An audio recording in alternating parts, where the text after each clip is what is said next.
Sagot na ba? Hello? Hello, ma! Oh. Ito na nga. Kailangan namin ng pera ni Kuya.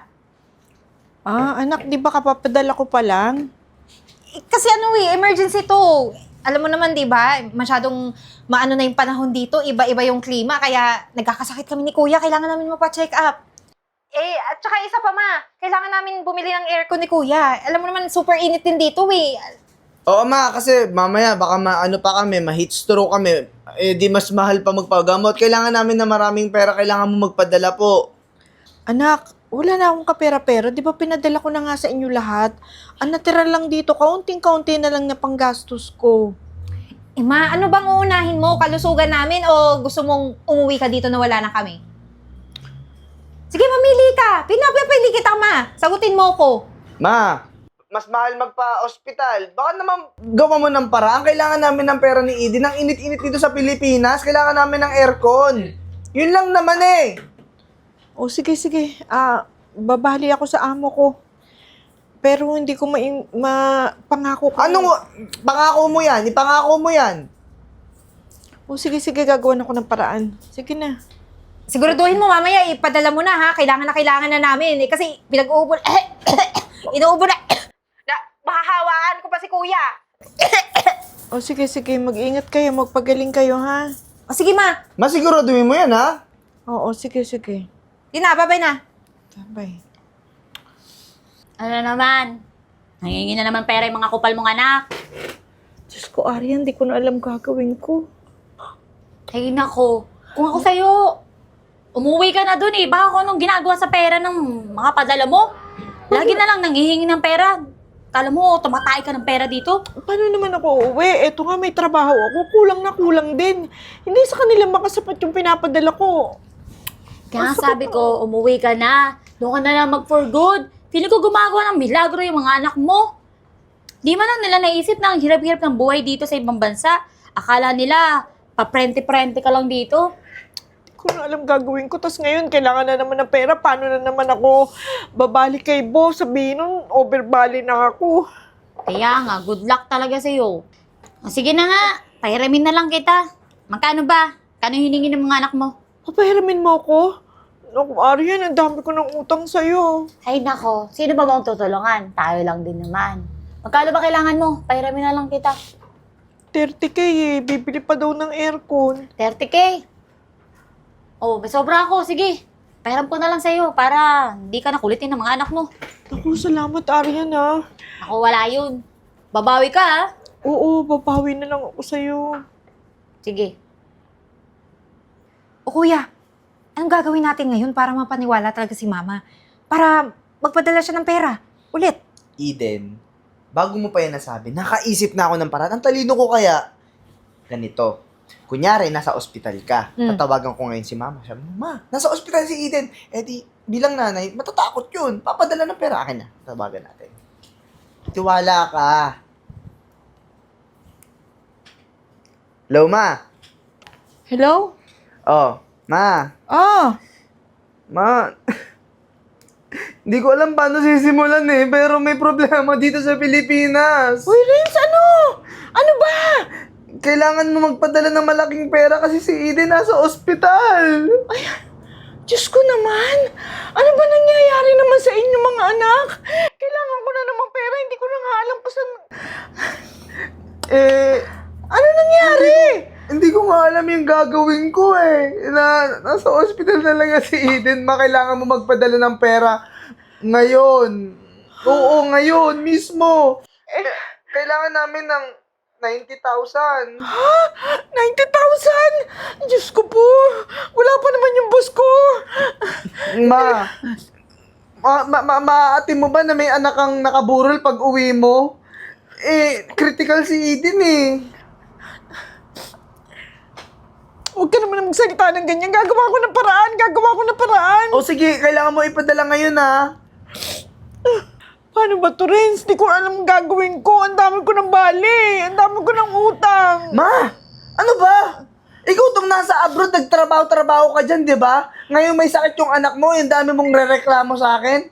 Ikaw lang gumawa ng paraan dito. Kaysa naman mamatay to si Eden. Ano ba, ma? Gawan mo ng paraan, ikaw yung nanay, di ba? Sige, gagawa ko ng O paraan. dapat lang. Hindi yung kung ano-ano yung sasabihin mo, di mo alam. Magpadala ka na ngayon, kesa ano pa to si Eden. Bahala ka dyan, ha? Sige na, bye-bye! O, ano daw sabi? Papadala? Umiiyak. Oh, ano nangyari sa'yo? Tumawag na naman yung mga bata. Kailangan na naman ng pera. May sakit. Nasa ospital daw si Eden. Sorry, ang sakit na ng ulo Magkano ko. daw kailangan nila? 90,000 daw. Magkano? 90! 90? Oo. Ano ba, na dengue?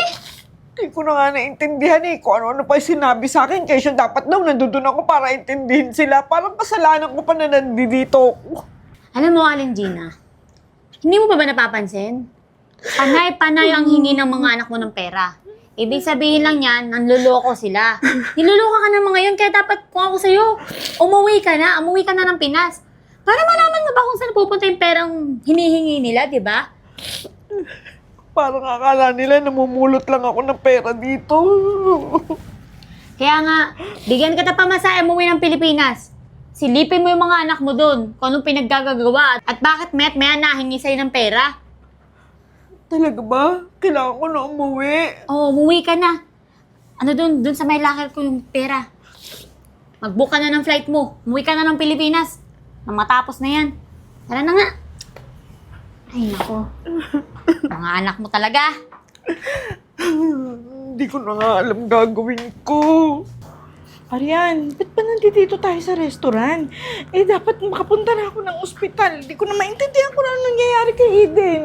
Teka lang, magkikita lang tayo dito sa gate lang. Ano? Ano? Nakikita nga tayo dito sa gate lang. Mag-abang ka. O, ayan na pala. Renz! Ma, Renz, ano na nangyari kay Eden? Alala na ako sa inyo. Ano ba? si Eden po kasi, ma. Oo, ano? Balita ko, andyan na siya. Eden, nakalabas ka na. Ano nangyari sa'yo, anak? Ano, Den? Ano nangyari sa'yo? Magaling ka na ba? Ma, sorry talaga. Ang totoo niyan, wala talaga akong sakit. Anong walang sakit? Pinauwi niyo ako dalas-dalas tapos walang sakit? Ano ba? Ma, kasi gusto ka na namin makasama para sama-sama na tayo, buo na tayo ulit.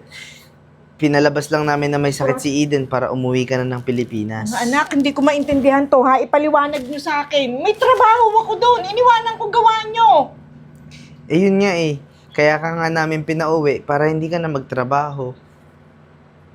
Naku, paano hindi magtrabaho? Ang daming utang ko dito. Oh. Kakainin niyo ng pera. Ano ka ba?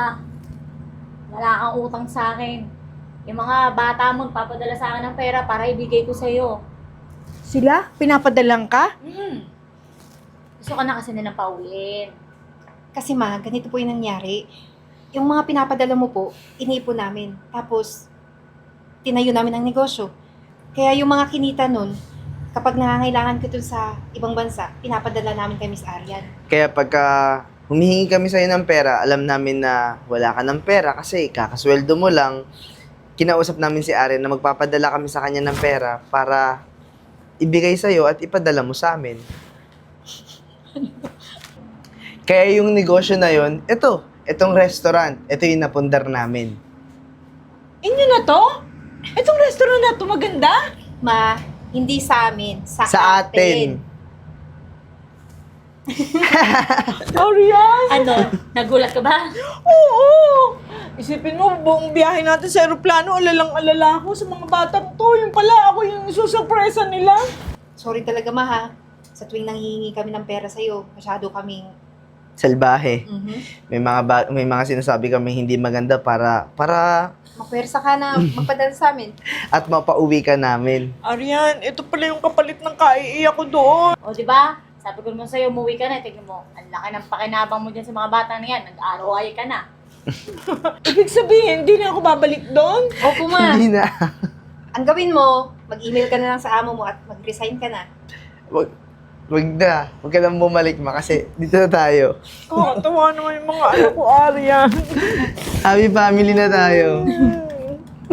O siya, sige na, magpapaluto ako ng makakain Biryani? natin. Opo.